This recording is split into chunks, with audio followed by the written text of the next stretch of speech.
आप अमृतसर गए होंगे।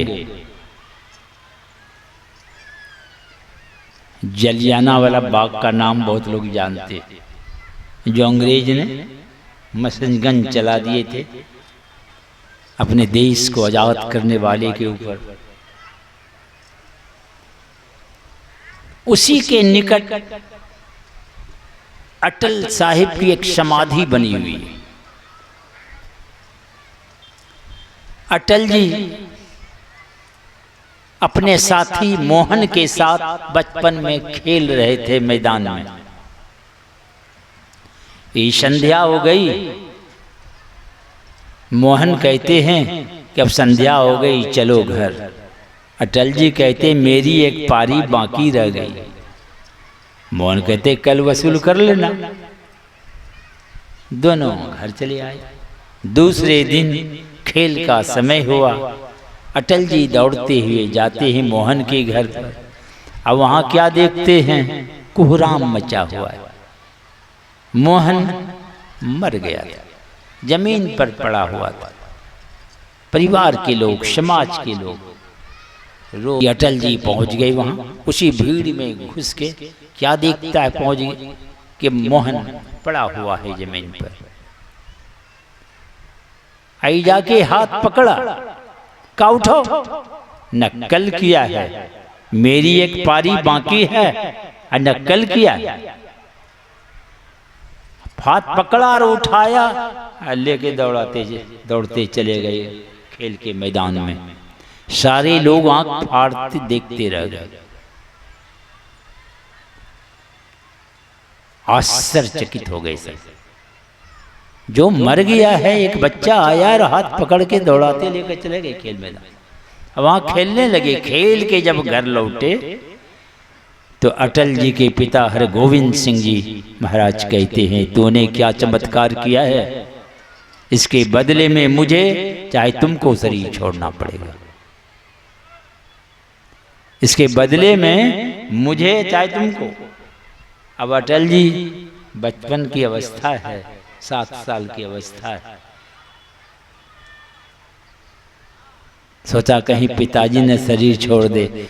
चट से उसी समय पट हो गए, शरीर छोड़ के चले गए। ये देखिए मौत। ये कला, ये राग, ये तो संत सतगुरु के चरणों में है। और ये शरीर मिला है यही काम के लिए।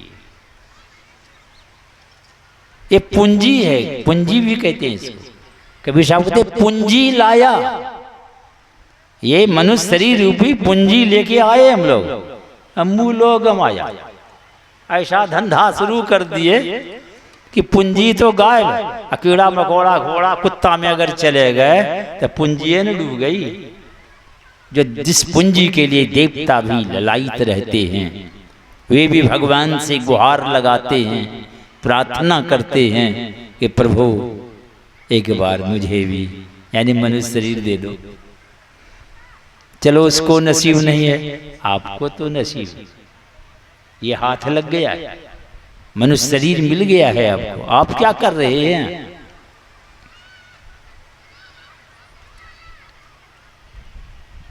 तो ये मनुष्य शरीर में वो क्षमता है, सारी व्यवस्था है इस शरीर के अंदर। तब संसार में है, नेकी से कमाइए, कमाना बुरा नहीं है, खूब कमाइए, अच्छा घर कपड़ा भोजन सारी व्यवस्था करें। इतनी व्यवस्था करें अपने खाएं, हजारों को भी खिलाएं। बड़ी अच्छी बात।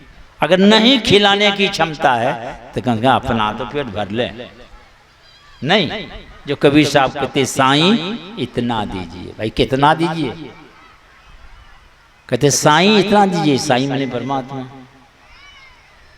साईं इतना दीजिए जामय कुटुंब, ये हमारे परिवार वगैरह सब की व्यवस्था हो जाए।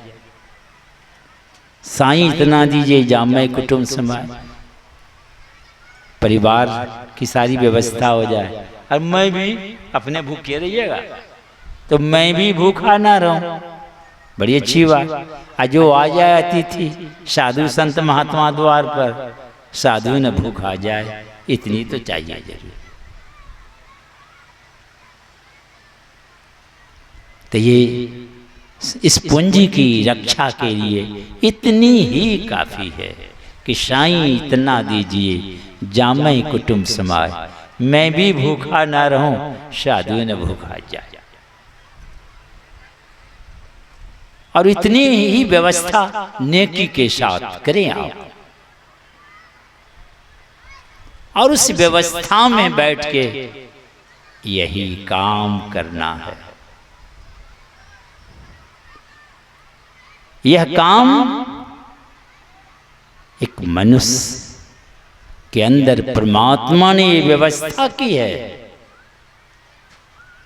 और आपके सामने एकदम।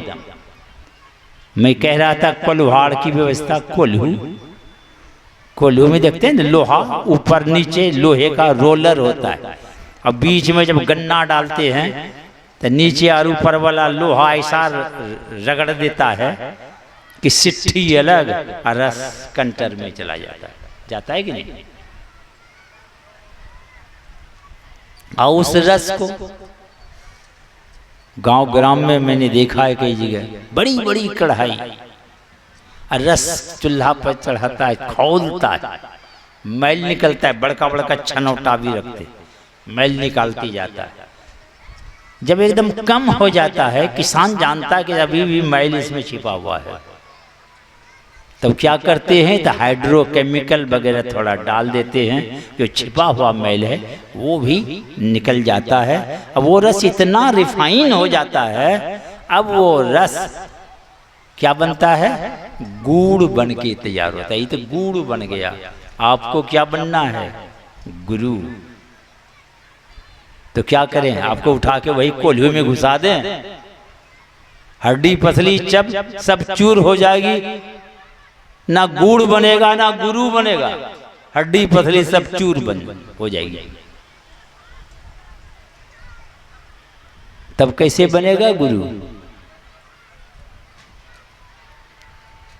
यही दोनों दृष्टि, दो रोलर है, रोलर। जब दोनों दृष्टि एक होती है तो मन उसी बीच में रहता है। मन ऐसा रगड़ा जाता कि इसकी सब बड़े बोकर ये निकल जाती, ये सुषमना के कंटर में चला जाता है, वहां ब्रह्माग्नि पर चढ़ता है। यहां भी चढ़ाते हैं आग पर ना, तो मैल निकलता है उसका, तो अंदर में ब्रह्माग्नि पर चढ़ता है, मैल तो निकलता है, मगर साधक जानता है कि अभी कसर है, तो गुरु इशारा करते, क्या करते, तब शब्द रूपी हाइड्रो जब पड़ता है, वह साधक ऐसा रिफाइन हो जाता है। अब यह साधक गुरु बन के खड़ा होता है संसार में। कैसा गुरु, ज्ञान कहे अज्ञान बिनु, तम बिनु कहे प्रकाश, निर्गुण कहे सगुण बिनु, सो गुरु तुलसीदास। ऐसा गुरु बन के खड़ा हो जाता है। अज्ञान से उठकर ज्ञान की बात करता हो,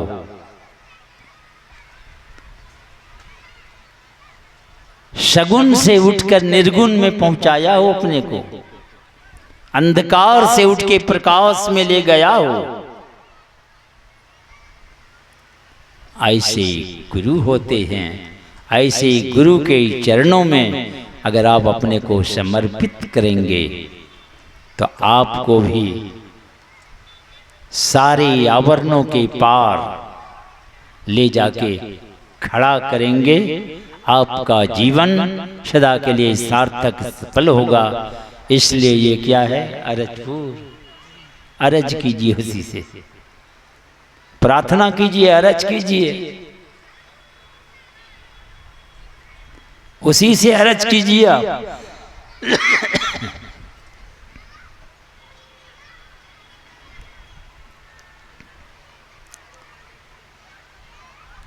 तो वे दाता हैं सतगुरु। इसलिए उनके चरणों में अपने को समर्पित कर वे राज भेद बताएंगे और क्या करना है, कैसे आगे बढ़ना है, तो फिर आप सुनेंगे। बोलिए श्री सद्गुरु महाराज की जय।